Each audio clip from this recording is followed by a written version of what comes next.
Yang kedua kayaknya yang kita sering alami tuh bored eating.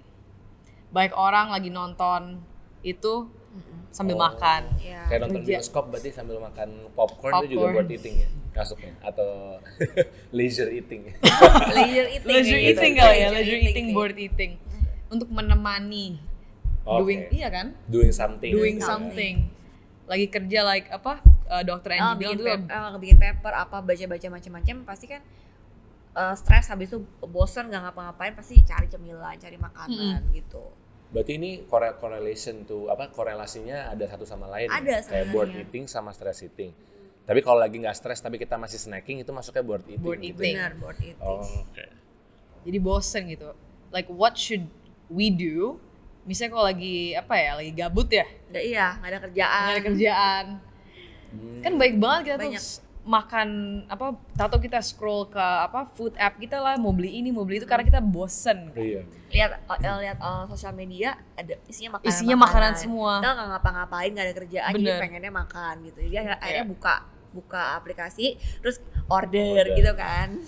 Itu jadi stimulus kan, soalnya kita environment kita aja udah gampang banget kita untuk membeli sesuatu gitu kan. Terus kita nggak usah ke restoran, itu drivernya ke Rumah Kita. kita. Effortless. Jadi literally kita tinggal lagi bosen nih, kita lagi scroll, wah ada martabak, wah ada ini, kan tinggal tap, beli, terus apa drivernya datang gitu kan. Tapi kita nggak jalan-jalan sama sekali. Itu ada tipsnya nggak? Kalau misal lagi gabut, Kalau dari aku sendiri sih, kalau memang gabut banget, mungkin cari aktivitas yang mengharuskan kita untuk bergerak kali ya. Ya, mau kita nggak suka bergerak pun, misalnya nggak harus olahraga, mungkin jalan kaki aja. Mungkin kalau kita punya peliharaan, bawa peliharaan kita jalan aja. Saya punya anjing gitu boleh, like afternoon walk atau morning walk atau semacam itu. Itu jadi lebih produktif karena nggak mungkin kita akan snacking sambil melakukan pergerakan banyak gitu kan. Jadi itu juga reduce snacking kita juga. Dan pasti kan setelah itu kita akan lelah, tapi juga kita mikirnya maunya makan langsung makan main meal. Jadi mungkin timing untuk other activities yang kita harus lakuin itu juga kita atur. Jadi untuk overcome bored eating-nya. Jadi kita instead of bored eating jadinya active recovery atau semacam itu. so menurutku juga at the end of the day, kebaikan dari kita emang sukanya duduk terus. Kita kerja duduk, kita stuck in traffic duduk, apalagi duduk. Dimarahin orang tua duduk. Gimana orang tuh duduk abis itu stress eating gitu. Stres, makan lagi sama orang tuanya lagi. Udah maaf-maafan, makan lagi bareng. Gitu. Iya, jadi kayak dalam 24 jam kita ada tidur ya 8 jam. Terus kita berapa jam duduk coba di kantor, di Banyak pasti, apalagi yang kerjanya di belakang Iya, begini meja doang kan. Iya. Jadi kita tuh memang apa ya, bahasa Inggrisnya tuh sedentary Iya, lifestyle. sedentary lifestyle. Bener-bener gak bergerak, gak active lifestyle. Jadi kalau memang kita ada problem dengan bored eating, berarti kita harus ngeliatnya bukan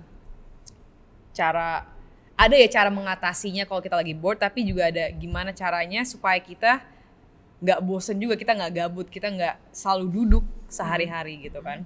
Jadi misalnya kita punya habit untuk, kayak Coach Dean bilang, untuk jalan atau untuk ada exercise during the day. Itu kayaknya solusi yang solusinya yang harus konsisten dan bisa untuk jangka panjang gitu. Jangan kalau misalnya aku lagi bored, solusinya adalah untuk apa ya? Misalnya makan gitu kan. Tapi kalau kita udah ada habit untuk exercise, misalnya dari jam berapa sih habis kantor, jam 6 ke jam 7 kita udah ada plan untuk exercise, berarti kan dari jam itu kita udah reduce waktu kita untuk bored eating aja sih gitu. Sebenarnya bukan ngelarang kalau lagi bosan nggak boleh makan gitu, nggak juga gitu. Cuman ya yang punya kontrol kan diri kita sendiri kan. Gimana kita kontrol diri kita sendiri supaya bisa balance semuanya. Kita kan juga nggak pengen ya nanti bored eating, makan terus nanti akhirnya udah terlalu susah buat berubah, nanti nggak mau berubah, jadi ngerasa udah terlanjur, udah percuma aja, jadi ngapain lagi berubah, jadi juga hopeless nggak gitu jadi rasanya. hopeless, jadi udah bablas gitu loh ibaratnya. Nah kita nggak mau sampai bablas kan, kita pengennya sebelum itu terjadi, kita pengennya mencegah jangan sampai terjadi. Tapi bukan berarti kalau yang udah mengalami itu nggak bisa berubah, itu bisa juga, semua kan self control kita juga gitu. Jadi gimana kita kontrol, bukan nggak boleh nanti dikiranya kita ngelarang orang lagi bosan nggak boleh makan, nggak kayak gitu, cuman kita mesti kontrol kapan waktu yang tepat, berapa porsi yang sesuai juga, dan gimana balancingnya. Mungkin lagi habis makan kayaknya udah agak banyak nih tapi nggak ada activity, jalannya 30 menit atau ngapain gitu, jadi mesti balance semuanya sebenarnya sih.